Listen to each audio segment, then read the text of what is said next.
imam comme ni ko ñëpp xamee rek jamono ji ñu daal di nemmeeku benn actualité ñeel Wally Ballago Seck ak coowal LGBT bi est-ce que ñu gis la it récemment nga génn biral ci ay kàddu est-ce que mën nga ñëwaat ci kàddu yooyu li ak yan contexte nga ko waxee woon. waaw c'est vrai actualité bi loolu la nekk di feeñal te je pense que lu jar mu nekk la actualité parce que vraiment question de fond la c'est une question de société bu am importance pour l'avenir du pays te débat bi xëy na Sénégalais ñoom lu ne dañ koo ragal bëgguñoo xam dara bëgguñu xóotal dara loolu baaxul ci réew parce que lii ñuy débattre fii yeneen réew yi ñu ngi koy débattre di ci waxtaan di ci def ay loi di ci créer ay association di coow boo ci waxtaanul nag teel a xam lan nga ci bëgg keneen ku ci waxtaan ba xóotal ko ba am ay stratégie bu ñëwee imposer la li mu bëgg moom moo ñu nar a dal moo tax man ma bokk ci ñi nga xam ne dama gis ne question LGBT bi au-delà de Wally Seck damay wax ne dama nekk acteur boo xam ne damay xeex clairement li nga xam ni LGBT moom la bëgg ci àddina bi bëgg ko ci réew yi bëgg ko ci Sénégal képp koo xam ne nag muy Wally Seck muy keneen koo xam ne dama gis ne am na loo laal ci ñoom loo jege ci seen i mbir rek danaa la cibler ba nga wax lu leer ci ndax da nga ànd ak ñoom wala déet kon loolu mooy sama position ce matin rek post bi ma def Facebook ñan laa dal ci seen kaw les chancelleries occidentales à Dakar en disant que ñoom ñëpp ils ont un projet LGBT man toog naa waxtaan ak député ambassade Pays-Bas invité na leen ne leen loolu dafa war a jàll Canada la même chose ak ñeneen donc question bi dépassé na benn artiste wala benn personne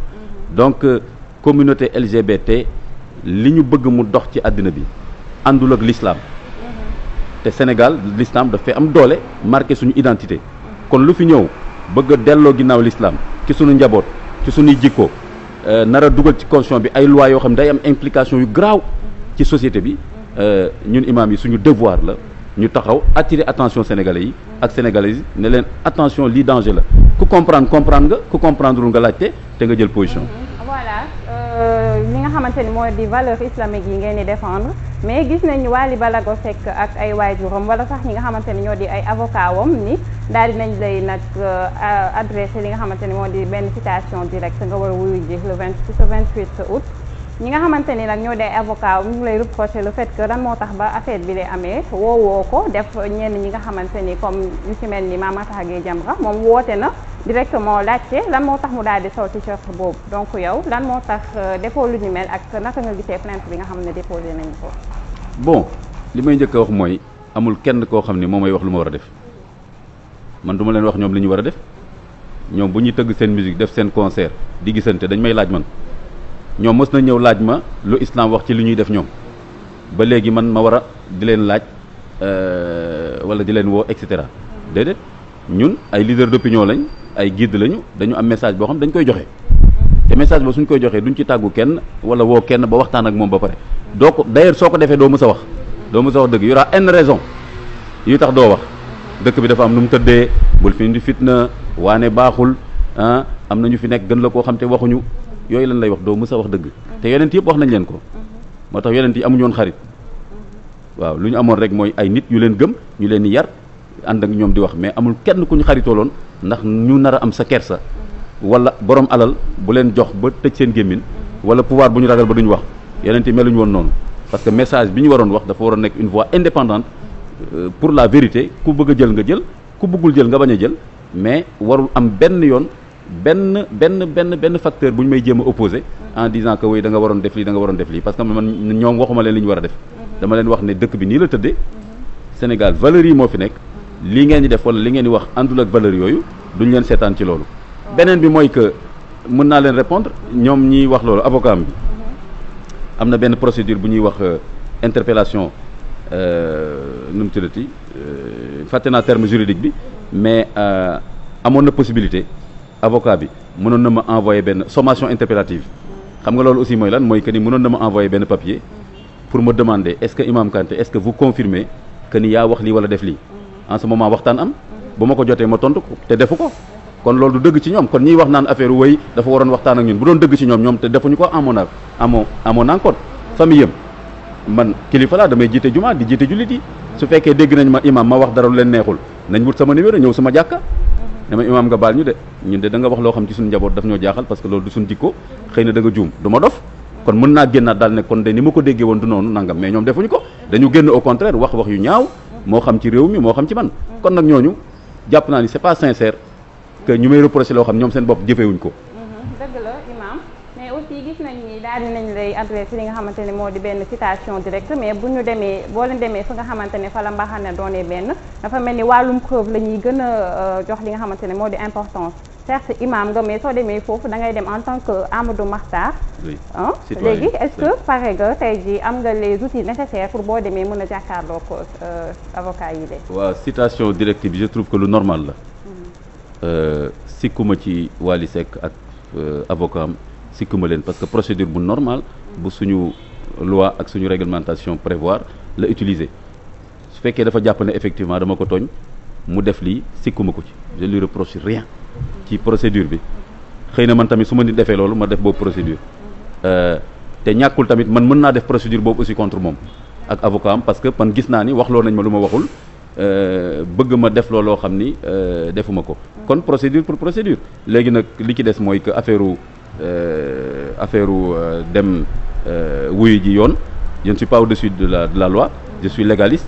bis bu ñu fa waree daje ñu daje fa la preuve mooy dama jot citation directe rek publier ko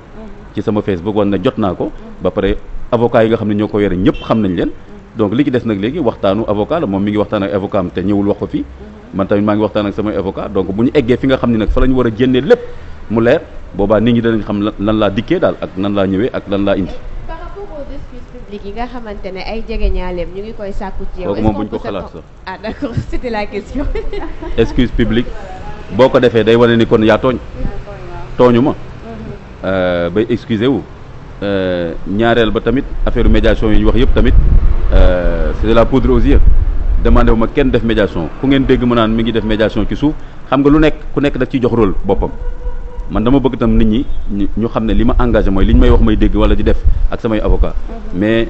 groupe bi waa jële et cetera ñun ñu ngi dox affaire yi xam naa bu baax Imam Kanté dina ma nangul xam naa bu baax Wally ak nijaayam ça engage ñi koy def mais demandé wu ma médiation kenn ci lenn aussi xalaatuma sax di excusé wu parce que tooñu ma je suis du bon côté de l'histoire du Sénégal, de son identité musulmane et de la lutte contre les valeurs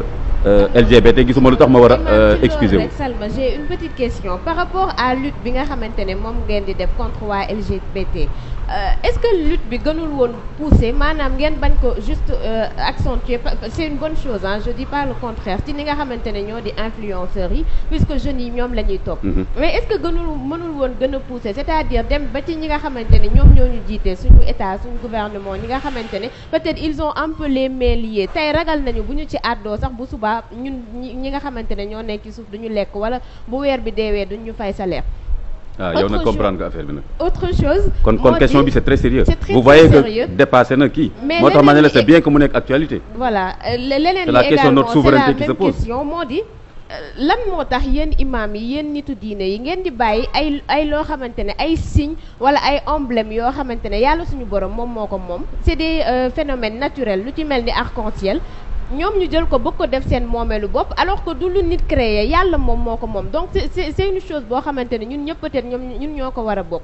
c'est des gens qui s'amusent à jël emblème boo xamante ne bu yàlla suñu borom bu moom la ñun ñëpp ñu war ko bokk kii jël lii ne franc-maçon yi man maa ko moom kële jël la leen ne man borom ñaari tur yi man maa ko moom keneen leneen ak leneen finalement bu ñu leen ko bàyyee est-ce que du nekk comme si dañu leen ko nangul un peu. alors comme si ñu def c'est normal question yu bëri nga posé yu am importance bu ci nekk doy na tem mais kon ma cabaxal si tuuti bu njëkk bi mooy comme li nga wax ñun nitu diine yi imaam yi lan lañ def souvent je trouve que dañuy xeebal trop li ñuy def te yàlla xam ne ñu ngi def lu bëree bëri ci sensibilisation ci waxtaan ci bind ci xutba ñu ngi passé suñuy valeur télé yi am na ñu bëri yoo xam ne dañu gis ne oustaz dañoo bëri wax aaye bu nekk firi nañ ko xadis bu nekk firi nañ ko mu des nag nit ñi lan la ñuy dégg ak lan la ñuy def ci question boobu déjà le fait que l'islam nekk fi mooy wane ni nitu diine yi liggéey nañ depuis 10 siècles islam mi ngi Sénégal bëri na force yu fi jaar pour jëlee woon ko fi foofu ngay comprendre histoire Serigne Touba El Hadj Malick xeex bi ñu doon xeex ak système tubaab moo doon ban xeex mooy que identité musulmane samp fi te gagné nañ ko mais au prix fort au prix fort fan lañ jaar pour ñun ñu mën a nekk jullit tey il faut jamais oublier ça. beneen bi mooy que boo xoolee référendum bi passé bi ñuy waxee nouveau droit yi ñan ñoo jóg association islamique yi ak imam yi ñoo jóg ñeneen jóguñu ba laaj gouvernement bi na leeral lu mu bëgg a def foofu ba ñu leeral ne xaaduñu wax lu mel noonu ñi imam yi ñoo jóg ñun ñoo jóg ak kii ak association islamique yi. Macky Sall bi muy recevoir Obama kan moo ko fital je crois que moom ci boppam rek mënoon a résister dafa sentir ne yàlla peuple derrière imam yi def sortie yëpp ne ko bul wax de bu fi wax ne loolu mën na fi am mu ne ko loolu suñu réew mënu fee dugg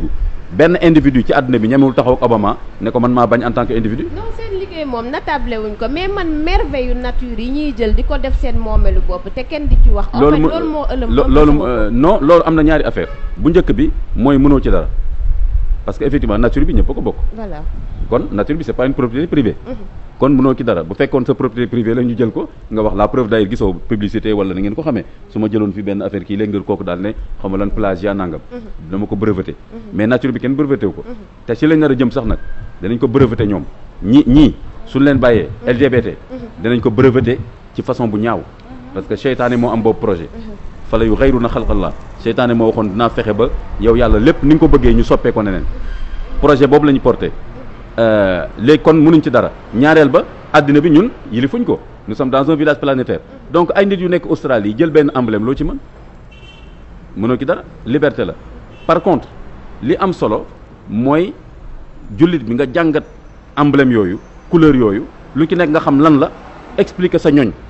sa njaboot ne leen lii la wund sa yoon neewu ci yow ci lii nga bokk te loolu ñu ngi koy liggéey te effectivement loolu moo indi problème bi d'ailleurs parce que emblème boobu dafa am fu mu bokk am valeur yu mu porté looloo tax ma wax ci mais man xale boobu musuma wax ci mbiram pourtant chaque jour mu sol lu ko neex def lu ko neex mais bi ma identifié lii xam ne c'est un débat du siècle cette affaire là ci laa ne lii dama ciy wax. alors imam man li ma bëggoon xam rek mooy est-ce que da nga nekk ci yoonu ñoom tamit nga envoyé leen li nga xamante mooy citation directe parce que bu ñu xoolee fan yi sortie yi nga xamante mi ngi am jóge ci camp wu Wally Seck biñ ci gën a ràññee di wax bi nga xamante ni Bijou Ngoné wax na ko mu nekk wax bu xaw a déplacé tamit jëmale ko ci yow est-ce que yow yaa ngi xalaat aussi envoyé ko moom mi wax loolu noonu une citation directe. bon moom Bijou li mu wax ñaawlu naa ko trop te bu fekkoon ku am teggin la xam l'islam ak xam Sénégal ni ñu fonkee kilifa diine ak imaam yi du wax loolu imaam yi dépassé na sama bopp li mu wax imaam muqaddam et cetera yooyu dafa am respect bu ko sénégalais mi ne ku laal lu mel noonu lu bëri dina wàññeeku ci yow ci respect bu la nit ñi mënoon jox kon loolu dama koy bàyyee ak opinion bi ñu juger ko moralement avec sa conscience aw ma jotam parce que du sama interlocuteur en fait ci débat bi à moins que moom mu taxaw wax ne moom loolu la ci ell bi wala que daf leen jàppale su boobaa ma wax ak moom mais comme fi nekk nii dafa diingat rek imam parce que xëy na bëggul imam wax ci loolu ça l'engage mënul tere ma wax kon nag léegi par contre man damay wax ni képp koo xam ne imam nga wala kilifa diine comme moom ni ko waxee muqaddam wala toutes les institutions de l'islam ak respect bi ñu war a am dama ne ku ci dégg li mu wax te fees sa ànd